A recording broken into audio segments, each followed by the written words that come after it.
प्रयास करते ही रहेंगे, पूरा 1 घंटा क्या 2-3 घंटे बीत जाएंगे। लेकिन अब स्वर विज्ञान को थोड़ा समझते हैं कि यहाँ कह रहे हैं स्वर का शाब्दिक अर्थ क्या है, श्वासों की ध्वनि या प्रवाह।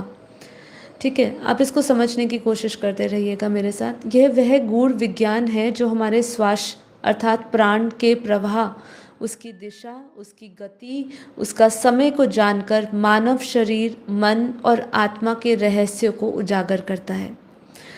स्वर विज्ञान का मूल स्रोत हमने, जैसे मैंने कहा कि वो शिव स्वरोदया में और शिव संहिता में, गोरखनाथ की परंपरा आदि ग्रंथों में मिलता है ये स्वर विज्ञान। इस विज्ञान को, जैसे मैंने कहा पहले भी स्टार्टिंग में, कि ये शिव ने पार्वती को सुनाया था और ऐसा माना जाता है कि जिन्होंने स्वर विज्ञान को जान लिया उन्होंने ये जीवन को जान लिया। आध्यात्मिक दृष्टिकोण से इस विज्ञान को कैसे समझा जा सकता है कि स्वर को कहा गया है कि स्वर इज इक्वल टू प्राण प्लस चेतना का दर्पण। हमारा हर एक जो प्राण ऊर्जा है वह प्राण ऊर्जा का वहन करती है, मतलब ये जो हमारी हर एक श्वास है। अब इसको हम 3 नाड़ियों के प्रमुख, जो 3 प्रमुख स्वर पता है उसके द्वारा समझेंगे। देखिए, ईड़ा नाड़ी, पिंगला नाड़ी और सुषुम्ना नाड़ी, इन तीनों को हम पहले समझते हैं थोड़ा सा। कि देखिए, अक्सर हम भी जब प्राणायाम योग करते थे, ये सिर्फ जानकारी दे रही हूँ, ठीक है, इसको आपको कितना अभ्यास करना है, क्या करना है, ये आपके ऊपर है। क्योंकि हम अब सभी बेहद की आत्माएं आत्मज्ञानी हैं और हम आत्मनिर्भर हो चुके हैं, ठीक है। तो इसलिए आपको कितना इसकी जानकारी आपको मदद देती है वो आपके ऊपर है। पर देखिए, ईड़ा नाड़ी क्या कहती है? ईड़ा नाड़ी कहती है कि जब हम अपनी बाई नासिका से जब हम श्वासों का प्रवाह महसूस करते हैं, मतलब जब लेफ्ट नॉस्ट्रिल से करते हैं, तो ये चंद्र स्वर कहा गया है। इसका आध्यात्मिक अर्थ ये कहा गया है कि जब आपको शीतल मन, भावनाओं की ऊर्जा से आपको ये भरता है। अर्थात कहते हैं स्वास्थ्य में भी, जब भी आपको बहुत बेचैनी, आपको हलचल, आपका ब्लड प्रेशर बहुत हाई हो, तो आप इस स्वर का ईड़ा नाड़ी का आप अगर इस पे आप नियंत्रण करें, अगर आप श्वासों को लेफ्ट नॉस्ट्रिल से लिए, मतलब लेफ्ट नॉस्ट्रिल बाई नासिका से ही आप प्रवाह ले रहे हैं, श्वास भर रहे हैं और श्वासों को छोड़ रहे हैं, ईड़ा नाड़ी उसको कहते हैं, तो आपको चंद्र जो है वो प्रभावित होता है, आपको शीतलता देता है, आपके मन को शांत करता है। वैसे ही पिंगला नाड़ी जो है वो दाई नासिका, मतलब राइट नॉस्ट्रिल से इसका अभ्यास किया जाता है। श्वासों को राइट से लिया जाता है, राइट से ही छोड़ा जाता है। इसको सूर्य स्वर कहा जाता है। इसका अर्थ, आध्यात्मिक अर्थ इसको किससे जोड़ता है? ऊष्मा, कर्म, विचार और पुरुष ऊर्जा से जोड़ता है। जबकि जो ईड़ा नाड़ी है वो स्त्री ऊर्जा से जोड़ती है, क्योंकि वो शीतलता और मन को शांत रखती है। और पिंगला नाड़ी वही एक ऊष्मा और कर्म विचार को बहुत ज़्यादा प्रभावित करती है। अब ये जो सुषुप्ना नाड़ी है, ये मध्य प्रवाह है, ये दोनों स्वर को शून्य करती है, ठीक है। ये ब्रह्म स्वर इसको कहा गया है, क्योंकि इसमें समाधि भी है, इसमें परम ज्ञान और शिवत्व, शिव की अवस्था प्राप्त करने की बात करी है। मतलब ये दोनों स्वरों को शून्य करने की बात करी गई है, उसको सुषुप्ना नाड़ी में कहा गया है। मतलब जब अक्सर आप ध्यान अवस्था में उतरते हैं, सबसे पहले तो आप अपने मन को, जब आप ये श्वासों पर आप जब काम करना शुरू करते हैं, कहते हैं जब आपका शरीर बहुत गर्म हो या आपको बहुत क्रोध भी आ रहा हो, तो आपको ईड़ा नाड़ी का स्वर में काम करना चाहिए। मतलब आप लेफ्ट नॉस्ट्रिल से श्वास से लीजिए, लेफ्ट से छोड़िए, तो ये धीरे धीरे आपके मन को शांत कर देता है, आपके क्रोध को शांत कर सकता है। ये सब चीज़ों की टेक्निक को कई लोगों ने सीखा भी है और ये कई लोग अपने हिसाब से इसको स्विच करना भी जानते हैं। वो जानते हैं कब हमें कौन सी नाड़ी में रह के काम करना है, कब कौन सा हमें ईड़ा नाड़ी में काम करना है, कब हमें पिंगला नाड़ी में काम करना है। पर जो ध्यान की वो जो अवस्था है, वो ज़्यादातर हम सुषुप्ना नाड़ी में रहकर काम करते हैं, वो दोनों स्वरों को शून्य करता है। स्वर विज्ञान का उद्देश्य देखिए इतना ही है कि हम शरीर को रोग मुक्त रख सके, क्योंकि ये प्राण सही दिशा में बहे। जो हमारा जो प्राण ऊर्जा है वो सही दिशा में जब बहता है, जब उसका प्रवाह होता है, तो वो हमें रोग मुक्त बनाता है। मानसिक संतुलन बनाए रखने के लिए भी ईड़ा पिंगला जो नाड़ियाँ हैं उनका सामंजस्य चाहिए। तो ये भी आपको विज्ञान जब आ जाता है, आपको स्वर विज्ञान का ज्ञान जब होता है, तो ये मानसिक संतुलन बनाने में भी आपको सहयोग देता है। ध्यान साधना और समाधि में भी ये सहायक बनता है जब आपकी सुषुप्ना नाड़ी का जागरण होता है। मतलब जब सुषुप्ना ना जागरण होता है तब आप ध्यान साधना और समाधि में भी आपको मदद करता है। वाणी में निर्णय, व्यवहार में निर्णय, वाणी निर्णय और व्यवहार, ये सबको वो सटीक बनाता है। तो देखिए, ये आप जितना जब आप इसका अभ्यास करेंगे, ये ज़्यादातर प्राणायाम के द्वारा या योग अभ्यास में इसको सिखाया जाता है और इसका एक अलग ही विज्ञान है। ये आपको जब आप इसका अभ्यास करते हो तो बहुत सारी चीज़ें आपके जीवन में संतुलित हो जाती है, स्वास्थ्य भी बैलेंस हो जाता है, बहुत सारे आपके अंदर दोष भी बैलेंस हो जाते हैं, आपका अपनी आपका वाणी पर सटीक आपका नियंत्रण रहता है, आप निर्णय सही ले पाते हैं, व्यवहार सही करते हैं। ये सब चीज़ों का हमारा इसका उपयोग बताया गया है जब हम स्वर विज्ञान लेते हैं। ठीक है, इसको बहुत गहराई से जो स्वर विज्ञान को बहुत ही जीवन में सटीक तरीके से जो इस्तेमाल करते हैं, वो जो है वो आपको और तरीके से बता सकते हैं। कई लोगों को ना, मैं वीडियोस जब ये टॉपिक ले रही थी तो कई वीडियो को देख रही थी, तो उस वीडियो में तो मनी मैनिफेस्टेशन में भी इसका उपयोग बताया गया। वो किस तरीके से करते हैं वो मुझे पता नहीं है, पर कहा गया है कि इसका भी उपयोग किया जाता है उसमें। पर इसकी क्या आवश्यकता है जब आप जानते हो कि इस संसार में सब कुछ अस्थायी है और सब कुछ नष्ट होने वाला है, तो हम उस विज्ञान को इस मैनिफेस्टेशन में, मतलब अपनी शक्तियों को उसमें लगाए क्यों? ये मेरा पर्सनल मानना है। पर ठीक है, लोग इसकी जानकारी रखते हैं, वो बहुत अच्छी बात है। ओके, आगे कह रहे हैं कि इसका आध्यात्मिक उपयोग क्या है। जब कोई साधक ध्यान करता है, ठीक है, तो उसका उद्देश्य क्या होता है? उसका उद्देश्य होता है कि वो सुषुप्ना नाड़ी में स्वर को स्थिर करना, क्योंकि सुषुप्ना नाड़ी के माध्यम से ही आत्मा ब्रह्म से जुड़ती है। तो ये जब इस पे भी हम जब अभ्यास करते हैं, जब इसकी प्रैक्टिस की जाती है, सुषुप्ना को जागृत किया जाता है, सुषुप्ना नाड़ी में स्वर को स्थिर करा जाता है, तो कहते हैं कि इसी माध्यम से आत्मा ब्रह्म से भी जुड़ती है, मतलब स्वयं से जुड़ती है। इसलिए इसका आध्यात्मिक उपयोग भी किया जाता है। जब स्वर मौन हो जाते हैं, कहते हैं जब स्वर मौन हो जाते हैं तभी परम स्वर प्रकट होता है। ठीक है, तो हमारे लिए परम स्वर तो हमारा परम शांति ही है। कई लोग इसमें ओम का उच्चारण भी करते हैं, लेकिन हमारे लिए तो परम स्वर जो है वो परम शांति ही है, क्योंकि वो जो स्वर की जो मौन अवस्था है, वो मौन अवस्था हमें निराकार स्वरूप में रहकर आती है, और वो निराकार स्वरूप बहुत समय की साधना के बाद पश्चात आपको वो अवस्था, वो समाधि अवस्था आपको प्राप्त होती है। तो स्वर विज्ञान में समय और कार्य का भी समन्वय भी बताया गया है। कौन सा कार्य किस स्वर में करना चाहिए, करना शुभ है, ये भी बताया गया है। किस स्वर में यात्रा, भोजन, लेखन, ध्यान या मौन उपयुक्त है, ये भी स्वर ज्ञान के अंतर्गत बताया गया है। जैसे उदाहरण के टाइम पे बता रहे हैं कि जब दाएं स्वर से आप जब पिंगला में कर्म या बाहरी कार्य अच्छे होते हैं, मतलब जब आप बाहरी कार्य कर रहे हो कोई, तो दाएं स्वर से करे, मतलब पिंगला नाड़ी जब जागृत होती है, पिंगला से करते हो तो कर्म और बाहरी कार्य अच्छे होते हैं। और जब आप बाएं स्वर मतलब ईड़ा में रह के ध्यान, साधना और विश्राम श्रेष्ठ किया जाता है। तो जब भी आप ध्यान कर रहे हो, आप कई लोग अब इसका अभ्यास कर सकते हैं कि आप बाएं स्वर में साधन ध्यान करना शुरू करिए। जिन्होंने आज तक ध्यान नहीं किया है, जो आत्मा के विषय में अभी तक नहीं जान रहे, जिनको आत्मा का अनुभव या आत्मा में वो स्थिर नहीं हो पाते हैं, वो इसका अभ्यास कर सकते हैं कि वो बार लेफ्ट से ही नॉस्ट्रिल से श्वास ले, श्वास छोड़े, तो थोड़ा सा उनका नियंत्रण हो जाता है मन। फिर उसके बाद वो आत्मा पर अपना ध्यान फोकस कर सकते हैं।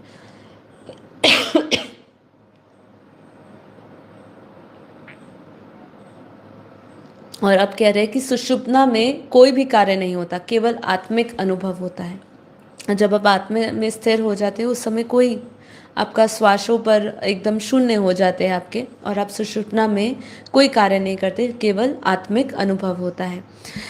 इसके साथ साथ ये निष्कर्ष में ये बता रहे हैं कि स्वर विज्ञान के रहस्य है जो श्वास को साक्षात्कार में भी बदलता है। यह कोई साधारण योग विद्या नहीं है, यह शिव का ज्ञान है जो हमें श्वासों के माध्यम से आत्मा और ब्रह्मांड से भी जोड़ता है। जिसने अपने स्वर को जान लिया उसने शिवत्व का द्वार खोल दिया। देखिए, ये इसीलिए कहा गया है क्योंकि मन को नियंत्रण करने का ये एक तरीका है, और मन को जब नियंत्रण करके आप मन बुद्धि से परे होके जब आत्मा में स्थित करते हो तो ही आपके शिवत्व का द्वार खुल जाता है। क्या आप अपनी श्वासों को केवल हवा समझते हो या ब्रह्म की लहर समझते हो? तो यही है कि अपने आप को ब्रह्म स्वरूप जाने, यही मेन हमारा लक्ष्य है और इसको हमें जानना है। तो यहाँ पे ये भी कह रहे हैं कि स्वर विज्ञान, जिसे प्राचीन भारतीय योग और तंत्र शास्त्रों में भी वर्णित किया गया है, श्वास की गति और स्वर की स्थिति को समझने का भी इसको विज्ञान कहा गया है। ये हमें बताता है कि हम किस प्रकार अपने श्वासों को नियंत्रण करके शारीरिक, मानसिक और आध्यात्मिक संतुलन प्राप्त कर सकते हैं। श्वास हमारे शरीर का एक महत्वपूर्ण हिस्सा है जो न केवल हमें जीवित रखता है बल्कि हमारे सोचने, महसूस करने का और कार्य करने के तरीकों को भी प्रभावित करता है। स्वर विज्ञान हमें ये कहता है कि हमारे पूर्वज जो ऋषि मुनि संत हो चुके हैं, इनके द्वारा हर छोटी से छोटी चीज़ों पर किया गया अनुसंधान इतना गहरा और सूक्ष्मता से लिए हुए है कि इस ब्रह्मांड का ही नहीं बल्कि इंसान के स्थूल से लेके सूक्ष्म तक के हर सक्षमता पर भी प्रगाढ़ अनुसंधान किया गया है। इसी अनुसंधान के आधार पर शास्त्रों की भी रचना की गई है। ऐसा ही एक शास्त्र है जो हमारे दैनिक जीवन के पल पल अति महत्वपूर्ण हिस्सा है, जो है स्वर विज्ञान या फिर स्वर शास्त्र। हम अपने शरीर में प्राण तत्व का संचार श्वास प्रश्वास के माध्यम से करते हैं। इस श्वास को अध्यात्म शास्त्र अनेक नामों से भी जानता है, जैसे श्वास प्रयास, आनापान, सोहम, प्राणपान योग आदि आदि के नामों से इसको जाना जाता है। इसी श्वास प्रयास की क्रिया को जब हम नियंत्रण किया जाता है तब जिस विद्या या विज्ञान का जन्म होता है वह स्वर शास्त्र या स्वर विज्ञान का या फिर इस शिव स्वरोदय शास्त्र के नाम से भी जाना जाता है। वेद पुराण के अनुसार इस शास्त्र का जन्म शिव के होने पर ही हुआ। श्वास प्रयास का पुस्तक कुंभक और रेचक के माध्यम से भी नियंत्रण कर उसे जब शून्य मात्रा से कालिक क्षमता तक लाया जाता है तब इस शास्त्र का उदय होता है।